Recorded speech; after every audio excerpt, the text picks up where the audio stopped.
àsìkò yìí ní gbogbo ibi tí ẹ ti ń gbọ́ mi Irohin Kayegbo òun ni mo mú wá fún yín láti kàn ní Jígí Alára. Orúkọ tèmi ni Funmil Adesewo. Ṣáájú ẹ gbọ́ kókó tó wà nínú ìròyìn náà. Àwọn ọba aláyé mẹ́ta jẹ́ Ọlọ́run nípè nínú ìjàmbá ọkọ̀ tí àwọn 9 mìíràn sì farapa. Ọkùnrin kan ẹni ọdún 62 ni wọ́n fi ẹ̀sùn kàn pé ó bá ọmọdébìnrin ọdún 7 ní àjọṣepọ̀ ní ìpínlẹ̀ Èkìtì. Látàrí làásìgbò tó wáyé láàrin àwọn akẹ́kọ̀ọ́ fásitì Abubakar Tafawa Balewa, wọ́n ti gbé ilé ẹ̀kọ́ náà tì pa. Adesewo gba mílíọ̀nù 6 náírà lára owó tí wọn yóò fi ìyàwó olóyè àti àwọn 5 mìíràn sílẹ̀. Àwọn 4 tí wọ́n jẹ́ bàbá ìsàlẹ̀ fún ikọ̀ Boko Haram ni wọ́n ti sọ sẹ́wọ̀n. Kí a tó tẹ̀síwájú nínú ìròyìn ọ̀hún, ẹ jẹ́ kí a dókè lọ́hùn fún ìpolówó ọjà.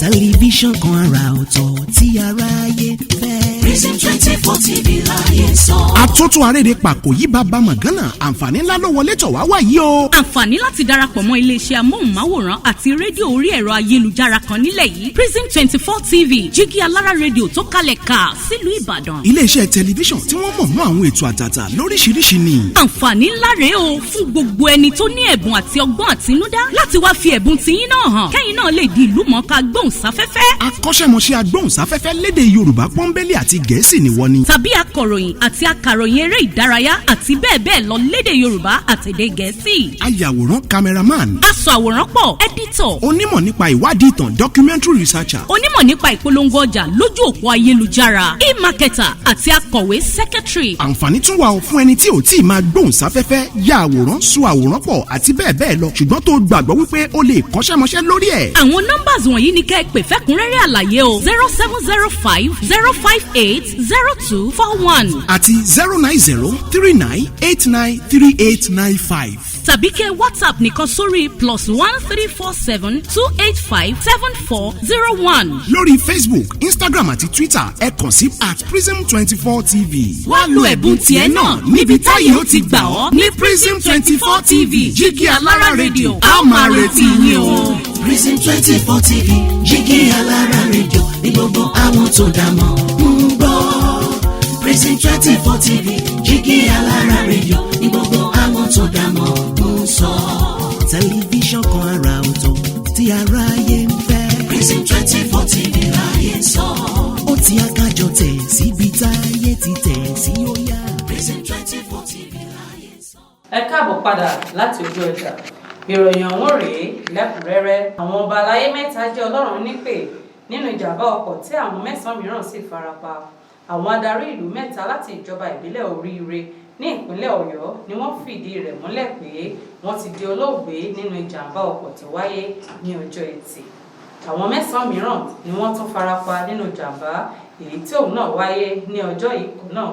Ọkọ̀ ayọ́kẹ́lẹ́ Benz E230 nọ́mbà rẹ̀ jẹ́ olódògbò pẹ̀lú ọkọ̀ Scania truck tí nọ́mbà rẹ̀ jẹ́ 301 XF ni wọ́n ní ìjàmbá ọkọ̀ ọ̀hún. Àwọn tí ìṣẹ̀lẹ̀ náà ṣẹlẹ̀ sí ni olódògbò ti Òdògbó, oníbòwúlà ti Bòwúlà àti aláyétòrò ti Ayétòrò ní ìjọba ìbílẹ̀ Oríire.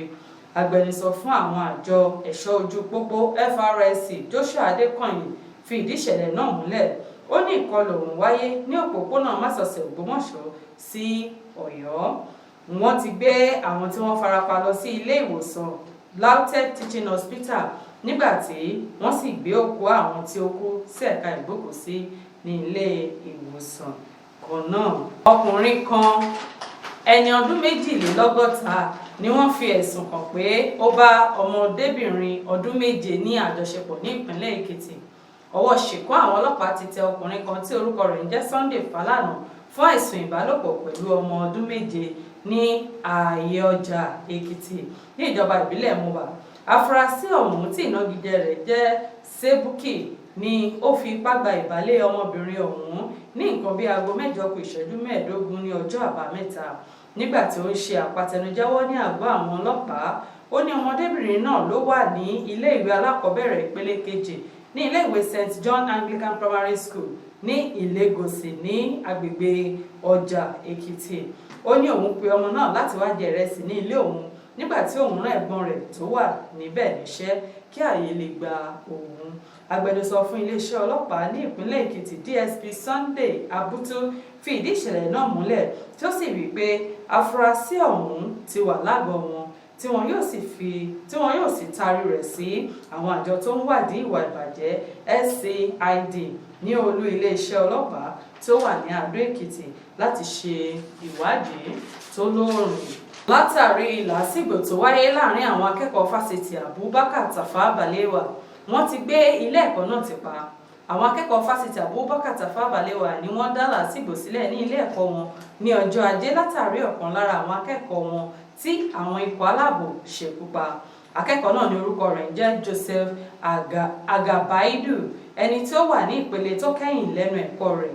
Wọ́n ní àwọn akẹ́kọ̀ọ́ náà ni wọ́n kó ara wọn jọ sí ẹnu ọ̀nà àbáwọlé Yelwa ní nǹkan bíi aago 8 àárọ̀ ní èyí tí àwọn ọlọ́pàá ti pagidínà wọn. Àwọn akẹ́kọ̀ọ́ náà fi ẹ̀hónú wọn hàn nípa ariwo pípa àti àwọn àkọlé oríṣiríṣi lọ́wọ́ wọn. Àwọn ọlọ́pàá gbìyànjú láti dáwọ́ ariwo náà dúró nípa yínyìn ìbọn tajútajú sókè. Ìròyìn yìí ló tàn ká gbogbo ọgbà ilé ẹ̀kọ́ náà ní adarí ilé ẹ̀kọ́ náà Pòfẹ́sọ̀ Abdulhafiz àti Hajiya Fatima bá pàṣẹ láti gbé ilé ẹ̀kọ́ náà ti pa.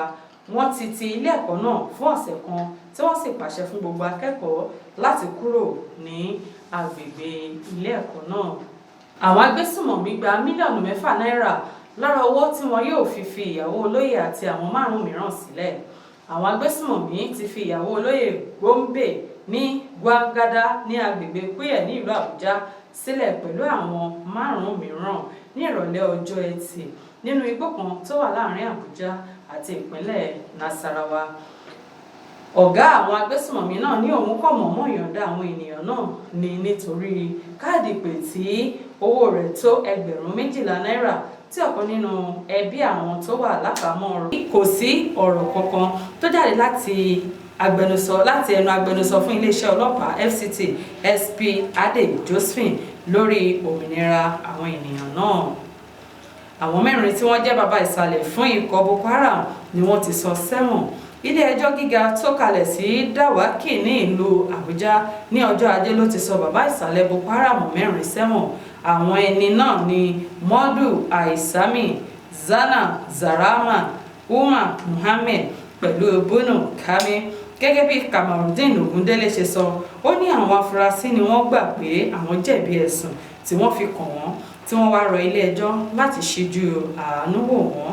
Lẹ́yìn àtótónu àwọn agbẹjọ́rò wọn ni adájọ́ àgbà fún ilé ẹjọ́ náà wá sọ àwọn afurasí ọ̀hún sí ẹ̀wọ̀n 20 ọdún fún ẹnì kọ̀ọ̀kan wọn. Kò ní jù báyìí lọ lórí ìròyìn Kayegbo fún ti tòní. Orúkọ mi lẹ́ẹ̀kan sí òun ni Olúwa Funmil Adesewo. Káfíńre pàdé o.